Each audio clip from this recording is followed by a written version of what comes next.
किसी को बोल सकते हो कि आप मार्केट में मिल गया, बुरा लगेगा ना। तो आप ये सोचिए कि हुजूर के मुतालिक ऐसा लिख देना, और वो तोहमत भी हुजूर ही करना कि हुजूर ने फरमाया, ये क्या है? क्या हुजूर की तौहीन नहीं? इसके अलावा कई जगह पर हुजूर अलैहिस्सलाम के इल्म के ताल्लुक से लिखा, जहाँ का सारा कारोबार अल्लाह ही के चाहने से होता है, रसूल के चाहने से कुछ नहीं होता। क्या लिखा? रसूल के चाहने से कुछ नहीं होता। अरे बेशक यकीनन कायनात में जो होता है वो अल्लाह ही के चाहने से होता है। लेकिन ये जुमला बोलने की क्या जरूरत पड़ रही है कि रसूल के चाहने से कुछ नहीं होता? अल्लाह तो कुरान में फरमा रहा है, क़द नरा तक़ल्लुब वजहिका फ़िस्समा फ़लनुवल्लियन्नका क़िब्लतन तर्ज़ाहा। महबूब, हम आसमान में तुम्हारा बार बार चेहरा उठाना देख रहे हैं। फ़लनुवल्लियन्नका क़िब्लतन, हम जरूर तुम्हें उस क़िबले की तरफ फेर देंगे, तर्ज़ाहा, जो तुम चाह रहे हो, जो तुम चाह रहे हो। तो रसूल के चाहने से तो क़िबला भी बदल जा रहा है। और ये क्या लिख रहा है इस्माइल दहलवी कि रसूल के चाहने से कुछ नहीं होता। तो ये मुतलक़न नफ़ी, ये कहाँ से लेकर आते हो? हुज़ूर अलैहिस्सलाम के बारे में, अंबिया के बारे में, ये सफ़र नंबर 30 उठा के देखो आप, मखलूक का तज़किरा, जिसमें सबको शामिल करके क्या लिखा। और ये यकीन जान लेना चाहिए कि हर मखलूक, बड़ी हो या छोटी, वो अल्लाह की शान के आगे चमार से भी ज़्यादा ज़लील है। तो अंबिया इकराम अलैहिस्सलाम और हुज़ूर, ये इन सबको क्या लिख रहा है? अब फिर है बड़ी हो या छोटी, और उसका बड़ा और छोटे का अंदाज़ क्या है ये भी देख लो आप, कि वो किस अंदाज से शामिल करके सबको लिखते हैं।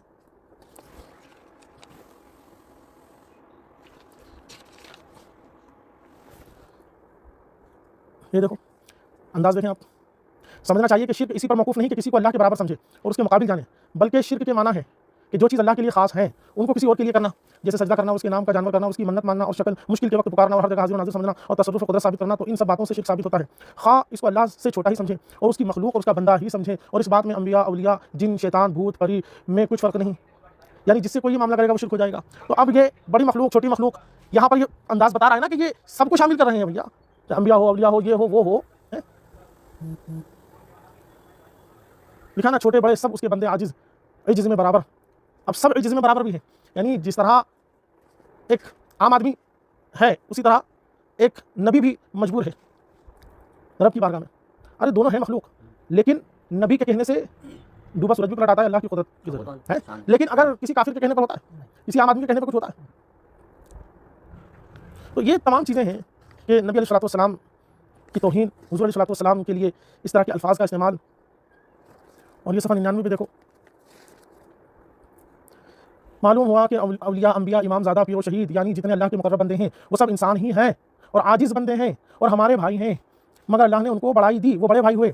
हमको उनकी फरमाबरदारी का हुक्म है, हम उनके छोटे हैं। उनकी ताज़ीम इंसानों की सी करनी चाहिए, ना कि अल्लाह की तरह। सही बात है कि अल्लाह की तरह तो नहीं ताज़ीम होगी, मगर ये वो बड़े भाई हुए, हम छोटे भाई हुए, ये कहाँ से रिश्ते जोड़ने लग जाते हैं? आज किसी जमात का एक बड़ा मौलवी और अल्लामा हो और आम मुसलमान हो, वो अगर कहते हैं कि मेरे बड़े भाई हैं तो उसको बुरा लगेगा, तू क्या, तेरी मेरी क्या जोड़, तो तू मेरे को भाई बनाए बैठा है। और यहाँ अंदाज़ देखो आप, अंबिया, औलिया, पीर, शहीद, अल्लाह अकबर। तो इनके जो ये अंदाज़ हैं, ये हरगिज़ ताज़ीम के अंदाज़ नहीं, तौहीन के अंदाज़ है, तक़वीयतुल ईमान है। खींच लो फोटो। और तुम खुद सोचो कि ये बोलियाँ क्या ईमान वालों की बोली होगी, या इस किताब के बारे में 18 साल से मैंने भी नहीं सुना था। या मैं क्या कह रहा हूँ, आप नहीं सुनोगे। कब से जुड़े हो तुम इनसे? 2008 अहले हदीसों से 2008 से जुड़े हो ना, तो हर चीज़ तुमको अभी थोड़ी बता दी जाएगी। हाँ, लोग हिंदुओं के साथ बरसों से रह रहे हैं, लेकिन उनकी मजहबी चीज़ें क्या बताएंगे? शियों के साथ बरसों से लोग कॉन्टेक्ट में हैं, मगर वो बताएंगे थोड़ी। कुल मिला के इमाम साहब ये है, किताब के अंदर जो है वो इंशाल्लाह किताब को मैं हासिल करूँगा, लेकिन किताब का छापने वाला वो उसको जाने। छापने वाला नहीं, पूरी अहले हदीस जमात और तबलीगी जमात दोनों के दोनों इसको अपना पप्पा मानते हैं, समझे? ये ये देख लो एड्रेस पूरा, अहले हदीसों के वहीं से छुपा है वो, दारुस्सलफिया अहले हदीसों का मोतबर मकतबा है, वहाँ से ये किताब तक़वीयतुल ईमान छपी है। तो अब ये सारी बातें, ये सारे मामला रहेंगे तो औरत आपकी क्यों आपके साथ रहेगी? ये तो मैंने सिर्फ टाइटल दिखाया है।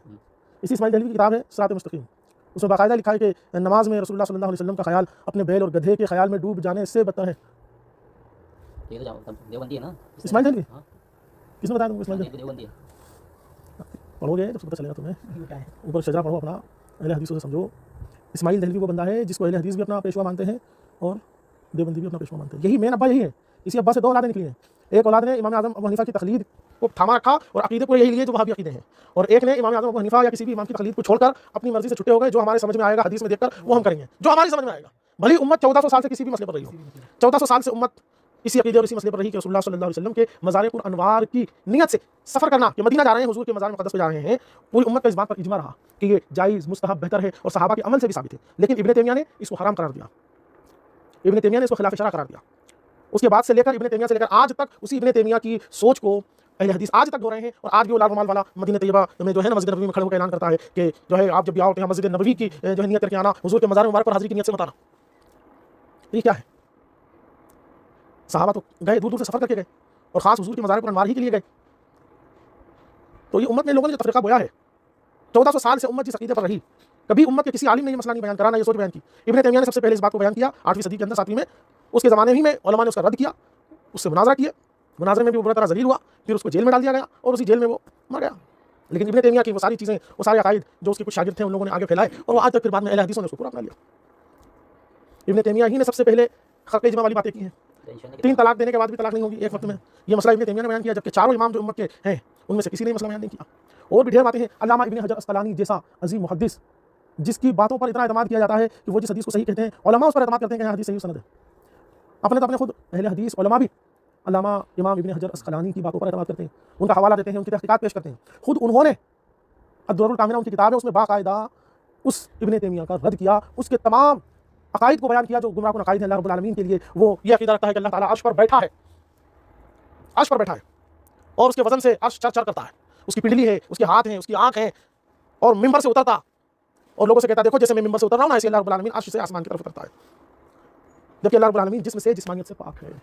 उसके लिए जिस्म मानोगे तो फिर वो हादिस होगा, जो हादिस होगा वो कदीम नहीं, जो कदीम नहीं वो खुदा नहीं, क्योंकि हादिस अपने वजूद में किसी न किसी का मोहताज होता है और जो मोहताज होगा वो कभी खुदा नहीं हो सकता। तो ये तमाम बातें भाई मेरे जो अहले हदीस जमात ने इब्न तैमिया से ली और आगे इब्न अब्दुल वहाब नजदी ने भी जो बहुत सारी खुराफातें बकी। तो मैं 2 बड़े नाम बता रहा हूँ तुमको, बल्कि 3 नाम, अल्लामा इब्न हजर अस्क़लानी, अल्लामा इब्न हजर हैतमी और अल्लामा तक़ीउद्दीन सुबकी, जिनको मुजद्दिद माना गया है। मुल्ला नज़ीर हुसैन दहलवी जो अहले हदीस जमात का टॉप का लीडर है इंडिया में, इनकी किताब है फतावा नज़ीरिया। मुल्ला नज़ीर दहलवी ने खुद अल्लामा तक़ीउद्दीन सुबकी को फरमाया कि ये वो आलिम है कि जिनके इज्तिहाद पर उलमा का इत्तिफ़ाक़ है कि वाक़ई ये एक जय्यद आलिम है। खुद इमाम तक़ीउद्दीन सुबकी ने पूरी की पूरी किताब शिफ़ाउस सिक़ाम इब्न तैमिया के रद्द पर लिखी। इब्न तैमिया ने जो बात कही ना कि हुज़ूर के मज़ार मुक़द्दस की नियत से सफ़र करना ये हराम है, नाजायज़ है, फ़ना है, पूरी एक किताब उन्होंने शिफ़ाउस सिक़ाम उसी के रद्द पर लिखी है। और ये सब मुजस्सिमा एक फ़िरक़ा जो गुज़रा है अल्लाह रब्बुल आलमीन के लिए जिस्म मानता है, तो ये अहले हदीस फ़िरक़ा उन्हीं सब बातों को आज फॉलो कर रहा है। इब्न तैमिया ने भी उसी को लिया। उसके बाद सिद्दीक़ हसन भोपाली उसने भी अल-इह्तिवा अला मसअलतिल इस्तिवा पूरी किताब लिखी और ले दे के बात वही जो अहले सुन्नत के मौक़िफ़ के बिल्कुल खिलाफ है। ऐसी बातें करना जिससे अल्लाह रब्बुल आलमीन के लिए जिस्म साबित हो, मकान साबित हो, जगह साबित हो, तो ये तो अहले सुन्नत के अक़ीदे के बिल्कुल खिलाफ है। मसला ये है अक़ीदे का, आप उनसे बात करें इन चीज़ों पर। अहले सुन्नत का 2 ही मौक़िफ़ रहा है ऐसे मसाइल पर, ऐसी आयात पर जो आयात मुतशाबिहात हैं कुरान करीम में, जैसे यदुल्लाहि फ़ौक़ अयदीहिम, तो इन जगहों पर अहले सुन्नत के 2 ही मौक़िफ़ हैं। एक तो ये कि इसमें खामोश रहा जाए, जो ज़ाहिर दिख रहा है वो ज़ाहिर तो मुराद हो नहीं सकता, क्योंकि ज़ाहिर मुराद लेंगे तो उसके लिए जिस्म मानना पड़ेगा और वो हो ही नहीं सकता, उसको मानने में फ़साद है, तो फरमाया खामोश रहो।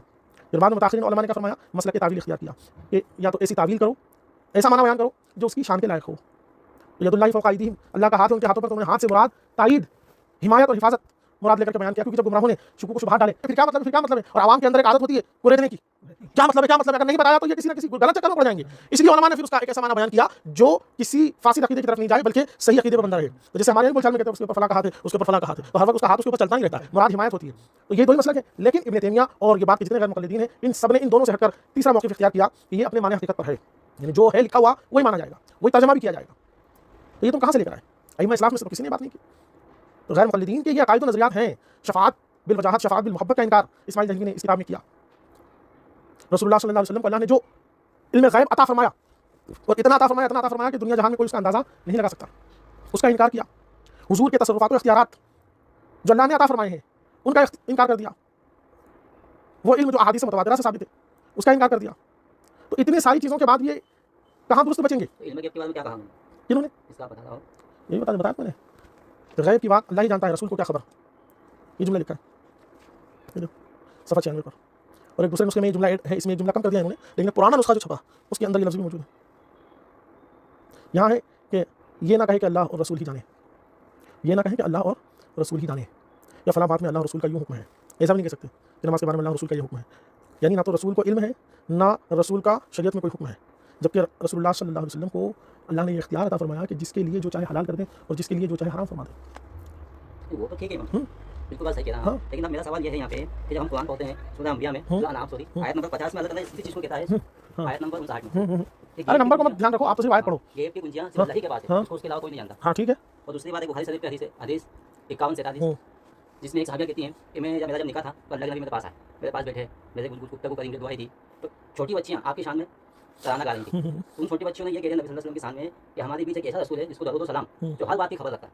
अब हदीस के अंदर ये अल्फाज है तो अल्लाह के नबी ने उन बच्चों को टोका क्या, उन्होंने कहा कि मेरी शान में जो बोल रही हो तुम बोलते रहो, लेकिन तुमने जो जुमला जो है जो हर बात की खबर रखता है, बोले इस चीज़ को हटा दो। बुखारी की 51-47। इससे क्या समझा आपने? अल्लाह के नबी ने आपने इससे क्या समझा, वो नतीजा निकाल के बताओ मुझे। तो इस हदीस का मफहूम यही तो जा रहा है कि अल्लाह के नबी खुद ऐसा कहना है कि जा रहा है नहीं, आपने क्या समझा वो बताओ बस। कि हाँ मैं ये समझता हूँ और इस हदीस से और इस आयत से ये मैं मानता हूँ। हाँ मेरा ज़हन गुजर जा रहा है। तो ये तो सवाल अभी भी जाहिर है, मानते क्या हो? अब तक क्या मानते चले आए हो वो बताओ। यही जा रहा है कि अल्लाह खुद कह रहा है कि गेब की कुंजी अल्लाह ही के पास है, उसको उसके अलावा कोई नहीं जानता। हाँ ठीक है। और सूरह अनाम की आयत नंबर 50 में अल्लाह ताला ने बुलवाया नबी सल्लल्लाहु अलैहि वसल्लम से कि रसूल तुम फरमाओ कि ना तो मैं ये कहता हूँ कि मैं फरिश्ता हूँ और ना ही मेरे पास कोई अल्लाह ताला के खजाने हैं, और ये भी फरमा दो कि ना ही मैं गेब जानता हूँ, मैं उसी पे ही ताबे हूँ जो अल्लाह ताला मुझे फरमान कराता है। ठीक है ठीक है। हाँ तो इससे क्या नतीजा निकाला आपने? तो मेरा ज़हन इससे उधर जा रहा है ना, कह रहा हूँ ना मैं। किधर? साफ लफ्ज़ों में बोलो भाई, मेरे डर क्यों रहे हो? डर क्यों रहे हो? जो भी अपना मौके खुल के बोलो, कोई आपको ना मारेगा ना डांटेगा ना चिल्लाएगा। हाँ मैं समझ रहा हूँ कि सिर्फ गुफ्तगू समझ पर है। हम ये चाहते हैं कि आपके दिमाग में जो बात है, मेरा ज़हन इधर से वही जा रहा है गेब का मालिक तो अल्लाह ही है। तो इससे किसने इनकार करा कि गैब का मालिक अल्लाह नहीं है? किसी ने बोला? सिर्फ अल्लाह ही है। हाँ सिर्फ अल्लाह ही तो है, और कौन है? ये सारी कायनात का मालिक कौन है? अल्लाह है ना? लिल्लाहि मा फिस समावाति व मा फिल अर्द, जगह जगह अल्लाह ही का है जो कुछ ज़मीन आसमान में है। ये अभी मैं आपका मोबाइल छीन लूँ तो आपको क्या रहेगा बोलने का कि मेरा मोबाइल है? क्यों? अल्लाह तो कह रहा जो कुछ ज़मीन आसमान में सब अल्लाह का है, तो मैंने तो अल्लाह का था ले लिया, तुम्हारा क्या है? तो अल्लाह ने ये चीज़ को मेरे इख्तियार में दी ना, मैंने इसको खरीदा है। हाँ ये सुभान अल्लाह। तो यही समझाना है कि जिस तरह आप अपना निफाज़ व तसर्रुफ़ को समझ रहे हो, तो यही निफाज़ व तसर्रुफ़ क्या अल्लाह बंदे को जब तुम्हें अता कर सकता है तो क्या रसूल को नहीं अता कर सकता? तुम कह रहे हो, अभी तुमने सूरह नाम की आयत पढ़ी, क्या तर्जुमा किया उसका फिर से करो। सूरह नाम की 50 के अनुसार दोनों का दो।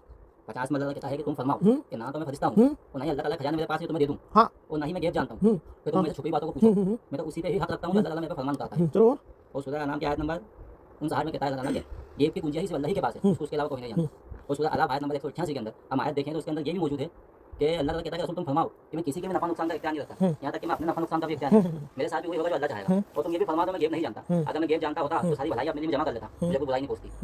सूरह अलाब के अंदर आयत नंबर 88 में भी आयत है। तो ऐसी आयत जब हम पढ़ेंगे तो हम ध्यान भी उधर जाएगा ना कि अल्लाह के सिवा कोई गेब नहीं जानता। जी, मतलब रसूल गैब नहीं जानते। तो ध्यान मतलब ये समझना आप कि रसूल को गैब की कोई खबर है ही नहीं। ये इसे फिर आयत में हदीस बताई बुखारी की। बात तो सुनो, बात सुनो, जितनी भी हदीस जो भी आयतें आपने पढ़ी सब का टोटल नतीजा क्या निकाला? इधर ध्यान जा गया कि रसूल गैब नहीं जानते।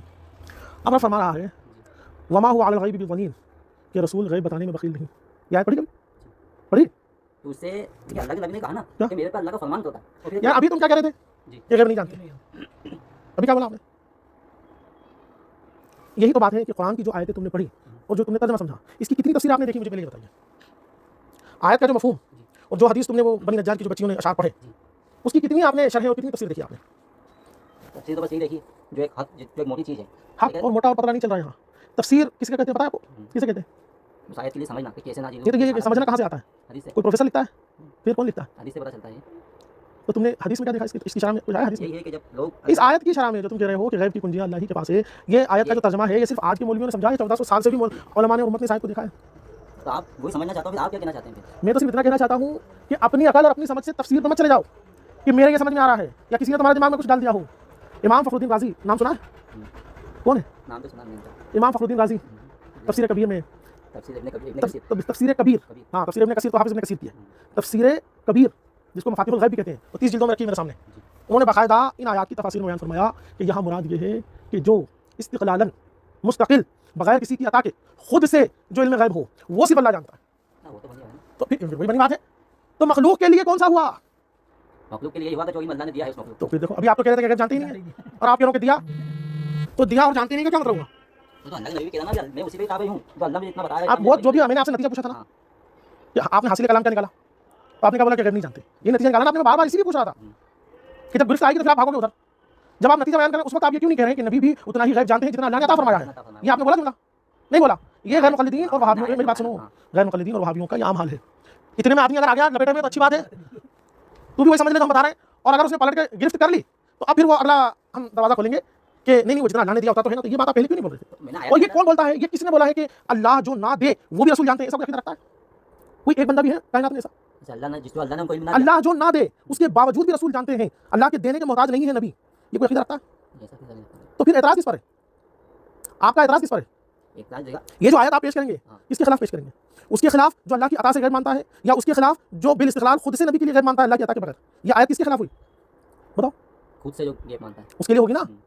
तो जब हम भी ये मानते हैं कि अल्लाह ने जो अता फरमाया हाँ तो और तुम भी वही मान रहे हो कि अल्लाह ने अता फरमाया, तो ये बात अपने को पहले ही बोलने में क्यों तकलीफ हो जाती है? आदमी को पहले ही जुमला निकलना चाहिए कि अल्लाह रब्बुल आलमीन ने अपने फजल करम से। 50 बोली तो मैंने यही बोला ना मैं कह रहा हूँ 50, मैंने आपको एक भी कैद नहीं लगाया, आपने बोला कि ये वाली मैंने कहा दोनों सुना दो, दोनों सुना दो, और जितनी भी सुना दो, सारी जितनी भी आयत हैं उन सारी आयत का अल्लामा जो है नसीमुल रियाज में अल्लामा शहाबुद्दीन खफाजी ने बाकायदा इन सारी आयत का निचोड़ और हासिल कलाम अइम्मा दीन से जो नकल है उसको बयान फरमाया कि मुराद इन सारी आयतों में यही है, अल्लाह के दिए बगैर मुस्तकिल तौर पर, इस्तिक़लाली तौर पर, ज़ाती तौर पर कोई नहीं जानता, अल्लाह की अता से जानेगा जो भी जानेगा। समझ में आई बात? तो ये जो सब बातें मुतलक़ डालते हैं, रसूल को गैब की खबर नहीं, रसूल को इख्तियार नहीं, तो ये जो मुतलक़ नफ़ी होती है ये गलत है ना। ये मुतलक़ जब नफ़ी होगी, आपका कोई इख्तियार नहीं, दुनिया में आपकी कोई मिल्कियत नहीं, जो कुछ सब अल्लाह का है तो फिर आपका मोबाइल भी छीन लें, आपके घर पे कब्जा भी कर लें, आपका माल भी लूट लें और कहते तेरा तो कुछ है ही नहीं, जो कुछ सब अल्लाह का कुरान में लिखा है, और तुम अगर कुछ समझाने जाओ तो हम कहते हैं कि तू तो कुरान का मुनकिर है, काफिर हो गया तो क्या बोलोगे? अरे भाई साहब जरा समझो तो सही, उस आयत का क्या मतलब है, इस आयत का क्या मतलब है, मुफस्सिरीन इस बारे में क्या फरमाया है, ये कहोगे ना। तो ये वहाबी गैर मुक़ल्लिदीन हो या देवबंदी हो यही धांधा पट्टी चलाते हैं, पहले आयत पेश कर देंगे, तर्जुमा पेश कर देंगे, इतने में अगर बंदा लपेटे में आ गया तो बड़ी अच्छी बात, और अगर पलटवार हो गया तो फिर निकलने के लिए सिर्फ एक दरवाजा रखते हैं वो कि हाँ अल्लाह की अता से तो है ना। तो ये पहले आपको बताने में क्या हो रहा था? पहले तो आदमी यही नफी कर रहा है ना, मुतलक़न आपने पहले नफी की कि नहीं है, नहीं है के साथ क्या बोलना चाहिए आपको? अब आप आयत का तर्जुमा क्या करोगे? आयत का तर्जुमा ही तो समझने की जरूरत है भाई मेरे, कि मुफस्सिरीन ने जो फरमाया उसके मुताबिक आयत का तर्जुमा क्या होगा कि मैं खुद से, हाँ ये खुद से का मतलब क्या है भाई मेरे? इस खुद से कोई समझने की कोशिश करो, और मैं ये दुनिया का कोई मुल्ला मौलवी नहीं समझा सकता, किसी एक की औकात और ताकत नहीं है कि वो खुद से कुरान की आयत की तफसीर समझ ले या अहादीस के मानी को समझ ले, जब तक अइम्मा सल्फ, सहाबा, ताबईन, अइम्मा मुज्तहिदीन की तरफ रुजू नहीं करेगा उस वक्त तक वो सही नतीजे तक नहीं पहुंच सकता। समझ में आई बात? इसीलिए आका ने फरमाया, हदीस में फरमाया, इत्तबिउ सवाद आज़म, समझ में आई? बड़े गिरोह की पैरवी करो, सवाद आज़म की पैरवी करो। तो ये सवाद आज़म क्या है उसको पहचानो। इजमा कोई चीज़ है, उम्मत मुस्लिमा 1400 साल से सिर्फ घूम टहल थोड़ी रहे हैं, ये जितना आज लोग इत्मीनान से बैठे हैं 1400 साल से उलमा ने मेहनत की है, कुर्बानियां दी हैं, अपनी जी जान सब लगाया है, तब जाके सरमाया जमा हुआ है। और अहादीस और कुरान की आयतें तो गुमराह बदमज़हब जितने फिरके हुए हैं, कोई एक फिरका भी ऐसा नहीं मिलेगा आपको जो अपने अकीदे को साबित करने के लिए कुरान या हदीस पेश ना करता हो, लेकिन हर एक के अंदर खराबी यही रहेगी कि वो कुरान और हदीस को पेश करेगा लेकिन माना वो बयान करेगा जो वो खुद उसको समझ में आ रहा है। जब भी आप उससे ये कहेंगे कि चल जरा मुझे पीछे लेके चल, इमाम गज़ाली ने क्या फरमाया, इमाम राज़ी ने क्या फरमाया, इमाम क़ुरतुबी ने क्या फरमाया, इमाम इब्न जरीर तबरी ने क्या फरमाया, इमाम नसवी ने क्या फरमाया, और भी जितने अकाबिर हैं अकाइद के उलमा ने क्या फरमाया, उलमा कलाम ने क्या फरमाया, इब्न हजर अस्क़लानी ने क्या फरमाया, मुल्ला अली क़ारी ने क्या फरमाया, इमाम इब्न हजर हैतमी ने क्या फरमाया, जब इस तरफ जाओगे तब आप पर आफ़ताब की तरह रोशन हो जाएगा ये मसला। अभी वक्त क्या ज़ोहर का हो गया है करीब, वरना तुम बोलोगे मैं सारी किताबें आज की नहीं, 100-200 साल के तो मौलवियों को एक तरफ ही कर दो आप। अभी अंग्रेजों से पहले जो मौलवी थे, जो आलिम थे, जो मुफ्ती थे, और फिर हर सदी में पिछले चलते चले जाओ। अल्हम्दुलिल्लाह ये मसला इल्म गैब का हम आपको उन तमाम चीज़ों से दिखा सकते हैं। और ये जितनी आयतें आप पढ़ रहे हो, हर आयत का मतलब हम ये कहते हैं हमारी तो सुनो ही मत, जो भी हमारा जुमला हो पर्सनल, जो हमारी तशरीह हो पर्सनल, आप उसको कह दो कि साहब आप एक तरफ रख दो, हम तो सिर्फ किताब रखेंगे, ऐसे उंगली रख के आपको बताएंगे, आप चाहो खुद पढ़ लो, खुद तर्जुमा कर लो, चैट जीपीटी से तर्जुमा करवा लो, कुछ भी कर लो, आपके सामने आईने की तरह वाज़ेह हो जाएगा मसला कि इन आयत का, इन अहादीस का मतलब क्या है। भाई मेरे हुआ यही, उम्मत के साथ खिलवाड़ यही किया गया कि वो सारी चीज़ें थमा दी गई आम लोगों को, और उलमा ने उसके पीछे जो मेहनतें की है ना, उस मेहनत पे पर्दा डाल दिया। तुम समझो यार, अल्लाह ने कह दिया, तुम समझो भाई मेरे, समझना है ज़रूर, लेकिन अल्लाह रब्बुल आलमीन ने क्या फरमाया, अतिउल्लाह व अतिउर रसूल व उलिल अम्रि मिनकुम फस्अलू अहल ज़िक्रि इन कुंतुम ला तालमून, पूछो इल्म वालों से अगर तुम नहीं जानते हो। तो ये नहीं जानना वाला जो पूछ रहा है क्या पूछेगा? वही तो गहराई जो मसाइल की है, अकाइद की है, कुरान की आयत और मानी के अंदर जो समंदर है उसको कैसे समझेगा आदमी? आदि सामने रख दिया, कुरान सामने रख दिया, ऐसे तो ढेर फिरके मेरे भाई, मैं ऐसी आयत तुम्हारे सामने रख दूंगा और बात जिस अंदाज से तुमने तर्जुमा किया वो तमाम गुमराह फिरके ऐसी तर्जुमा करते हैं। आपसे तर्जुमा करा लेंगे, आप ही कर दीजिए। क्या ये जैसे मैंने आपको बयान किया ना, कंजुल ईमान में भी नहीं, वैसा नहीं है, कंजुल ईमान में वैसा नहीं है। आप जो बोल रहे हो तर्जुमा क्या है बोलिए? यही कि तुम फरमाओ ना, तो मैं अभी कंजुल ईमान से भी बता देता हूँ मैं, कंजुल ईमान से मैं आपको बताता हूँ। मस्जिद में रखा होगा, वहीं से बोलवाओ। अरे मेरे पास ये इसमें है ना, अच्छा, ये कुल ला अक़ूलु लकुम इंदी खज़ाइनुल्लाह जी। और आप तर्जुमा करें क्या है? ऐसे मेरा करने कंजुल ईमान मेरे पास भी है। इधर देखो तर्जुमा, तुम फरमा दो मैं तुमसे नहीं कहता, मैं तुमसे नहीं कहता, जी। तो मैं तुमसे नहीं कहता कि मेरे पास अल्लाह के खजाने हैं, तो ना कहना एक अलग बात है, ये आपके पास पैसा है लेकिन आप कह नहीं रहे, नहीं कह रहा मैं तुमसे, इससे ना होने की नफी कैसे हो जाएगी? सुने, और ना ये कहूँ कि मैं आप गैब जान लेता हूँ खुद से। इतराज़ कुफारों का, मुशरिकीन का, या किसी का भी जो बनेगा, किस पर बनेगा? या जो फसाद की चीज़ आ रही है वो क्या है?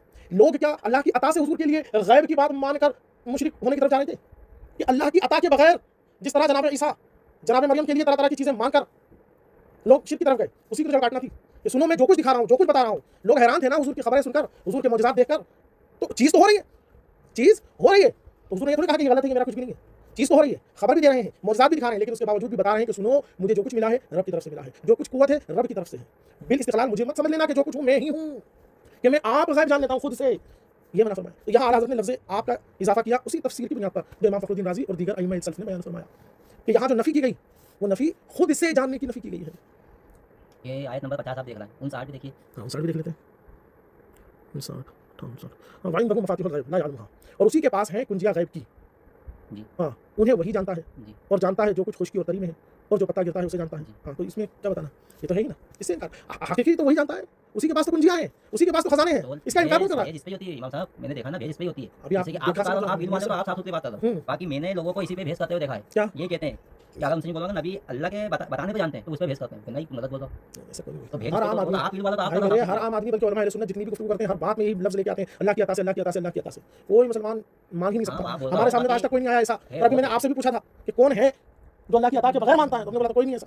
और आप कह रहे हो ऐसा, तो एक बंदा सिर्फ पकड़ के ले आओ अपने सामने। वो जो भिड़ते हैं वो इस पर भिड़ते हैं कि गैर मुक़ल्लिदीन तो सिरे से नफी कर देते हैं। जैसे आपने कह दिया था कि गैब नहीं जानते, वो कह देते हैं नहीं गैब जानते हैं। तुम कह रहे हो नहीं, वो कह रहे हैं हाँ। तो तुम्हारे नहीं में भी एक बात पोशीदा है और उसके हाँ में भी एक बात पोशीदा है। तुम्हारे नहीं में ये बात पोशीदा है कि अल्लाह की अता के बगैर नहीं जानते, और उसके हाँ में भी ये पोशीदा है कि अल्लाह की अता से जानते। दोनों अधूरी बात बोल रहे हो और लड़ रहे हो। कुरान में अल्लाह ने फरमाया अगर ये बशर का कलाम होता ना तो इसमें टकराव होता। अब कुरान की आयत तो कह रही है कि गैब की कुंजी सिर्फ अल्लाह के पास है। और अल्लाह तबारक व तआला क्या फरमाता है, आलिमुल गैबी फला युज़हिरु अला गैबिही अहदा इल्ला मन इर्तज़ा मिन रसूल। गैब का जानने वाला अल्लाह अपने गैब पर किसी को इत्तला नहीं देता, लेकिन अपने रसूलों को, पसंदीदा रसूलों को। तो अब ये लेकिन पसंदीदा रसूलों को देता है। अब वहाँ क्या फरमाया, गैब सिर्फ अल्लाह जानता है, गैब की कुंजी सिर्फ अल्लाह के पास है। और यहाँ क्या फरमाया कि अपने पसंदीदा रसूलों को अता फरमाता है। अब ये तो दोनों आयतों में टकराव हो गया। तो फिर ये क्या बशर का कलाम हो गया? नहीं, समझने की जरूरत है। जहाँ फरमाया कि नहीं कोई जानता, सिर्फ अल्लाह जानता है, उसका क्या मतलब है? और जहाँ फरमाया कि अल्लाह जिसको चाहता है अता फरमाता है, तो यहाँ अता में तो वाज़ेह बात हो जाती है। वअल्लमका मा लम तकुन तअलम, महबूब जो तुम नहीं जानते थे तुम्हारे रब ने तुमको सब सिखा दिया। अब यहाँ कहेंगे अरे शरीयत की जो बात नहीं जानते थे वो सिखा दी। लेकिन इमाम जलालुद्दीन सुयूती रहमतुल्लाह अलैह, नाम सुना है? बहुत अजीम मुहद्दिस हैं, मुजद्दिद हैं। वो फरमाते हैं तफसीर जलालैन में बीच में ब्रैकेट लगा के, आई मिनल अहकाम वल गैब, यानी शरीयत के जो अहकाम और गैब की जो बातें आप नहीं जानते थे आपके रब ने आपको अता फरमाया। तो तफसीर में जाओगे, बुजुर्गों की तरफ जाओगे तो पता चलेगा भाई। आज आपको सिर्फ इतना सबक दिमाग में रखना है, कुरान की कोई आयत, कोई हदीस आपके सामने अगर पेश करता है तो फकत उसके उतने तर्जुमे को देखकर, उतने लफ्ज़ को देखकर आपको फैसला नहीं करना है। देखना यह है अइम्मा सल्फ ने क्या बयान फरमाया है। यही आवाम धोखे में ना पड़े कि कुरान इतना ज़ख़ीरा, हदीस इतना ज़ख़ीरा है, आवाम उसमें से क्या ले क्या छोड़े क्या पकड़े, आवाम नहीं फैसला कर सकती। इसीलिए हमारे अइम्मा सल्फ ने बाकायदा अकाईद की किताबें लिखी। आप कुरान हदीस में ज़्यादा गौर फिक्र की आपके अंदर सलाहियत नहीं, देख के पढ़ना आदमी लोगों को, यार अपना नाम लिखना आदमी वो क्या समझेंगे।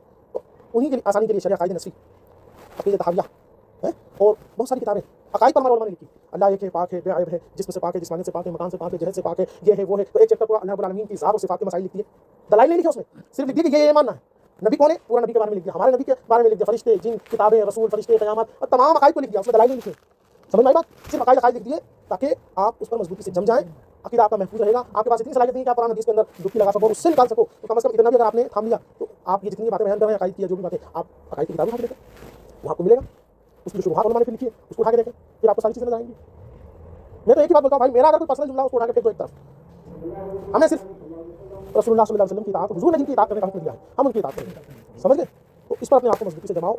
हर मसले पर मुकम्मल में गुफ्तगू करने को तैयार हो, सारी किताबें रख के जो आप बोलोगे सब समझाने को तैयार हो। लेकिन गैर मुक़ल्लिदों के मामला को समझो, इन्होंने उम्मत को तोड़ा है, जोड़ा नहीं है। तोड़ा है, उसी मैंने तुमको बताया ना क्लिप, तो खुद गैर मुक़ल्लिद उलमा कितने परेशान हुए कि चार की पैरवी से मना किया और फिर खुद से करने का बोला, तो जितने लोग उतने मजहब, जितने लोग उतनी टीम। तो इससे अच्छा तो चार ही थे, चार तो थे कम से कम, यहाँ तो कोई गिनती नहीं बचेगी। ठीक है, नमाज का टाइम हो गया है। हाँ दोनों हाथ से मुसाफा करो। हाँ इस पर भी बात कर लेंगे अपन। हाँ समझ रही बात? हाँ